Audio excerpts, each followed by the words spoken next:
নমস্কার বন্ধুরা, আমাদের চ্যানেলে স্বাগতম। ডিএ নিয়ে একটি গুরুত্বপূর্ণ আপডেট। তো বন্ধুরা, ডিএ নিয়ে এই মুহূর্তে গুরুত্বপূর্ণ আপডেটটি হচ্ছে গত 1 বছর ধরে ডিএ বা মহার্ঘ ভাতা বাড়েনি রাজ্য সরকারি কর্মীদের অনুমান বাজেটেই ঘোষণা করতে পারে ডিএ বা মহার্ঘ ভাতা বা ডিআরএস অ্যালাউন্স।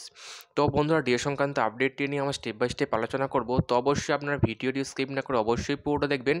তো তার আগে বলে রাখি, যে সকল বন্ধুরা আমাদের চ্যানেলের নতুন, আমাদের চ্যানেলটি পাশে সাবস্ক্রাইব করার পর পাশে যে বেল আইকন সেটিও প্রেস করবেন। লেটেস্ট ভিডিও আপডেটগুলি সবার আগে পেয়ে যাবেন। দেখে নেব আজকে ডিএ সংক্রান্ত গুরুত্বপূর্ণ আপডেটটি। তো বন্ধুরা, আমরা অনেক দিন ধরে দেখে আসছি, 1 বছরের বেশি সময় ধরে শহীদ মিনার চত্বরে আন্দোলন চালিয়ে যাচ্ছেন পশ্চিমবঙ্গের সরকারি কর্মীরা এবং তারা মুখ্যমন্ত্রী, অর্থমন্ত্রীর দরবার হয়েছেন কেন্দ্রীয় হারে ডিএ বৃদ্ধি নিয়ে, কিন্তু কোনো রকম লাভ হয়নি। এমনকি দিল্লির যন্তর মন্তর আন্দোলন চালিয়েও কোনো ফলাফল মেলেনি।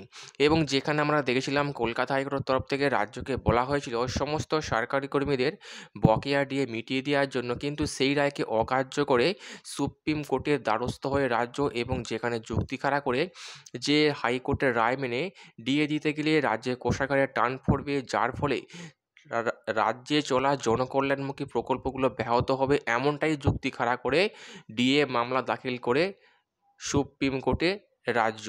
এবং সেই মামলা এখনও পর্যন্ত শুনানি হয়নি। সেই মামলা দিনের পর দিন শুনানি পিছিয়ে যাওয়ায় এক প্রকার হতাশ হয়েছেন পশ্চিমবঙ্গের সরকারি কর্মীরা। কিন্তু একাংশ সংগ্রামী যৌথ মঞ্চের মাধ্যমে আবারও নতুন করে আন্দোলনের সূত্রপাত হয়েছে এবং তারা বিরাট বড় আন্দোলন করবে, এমনটাই সূত্র মারফত উঠে আসছে। কিন্তু পশ্চিমবঙ্গের সরকারি কর্মীরা এই মুহূর্তে ষষ্ঠ বেতন কমিশনের আওতায় 14% হারে ডিএ পাচ্ছে, এবং পশ্চিমবঙ্গ ছাড়া বাকি রাজ্যগুলো যেখানে কেন্দ্রীয় সরকারকে অনুসরণ করে ডিএ পাচ্ছে, কিন্তু মুখ্যমন্ত্রী বারংবার একটাই কথা বলছেন, কেন্দ্রীয় সরকারের ক্ষেত্রে ডিএটা বাধ্যতামূলক, রাজ্যের ক্ষেত্রে ডিএটা ঐচ্ছিক বিষয়। কিন্তু এই সমস্ত বক্তব্যকে মানতে নারাজ পশ্চিমবঙ্গের সরকারি কর্মীরা। তাদের একটাই দাবি, কেন্দ্রীয় হারে ডিএ বৃদ্ধি।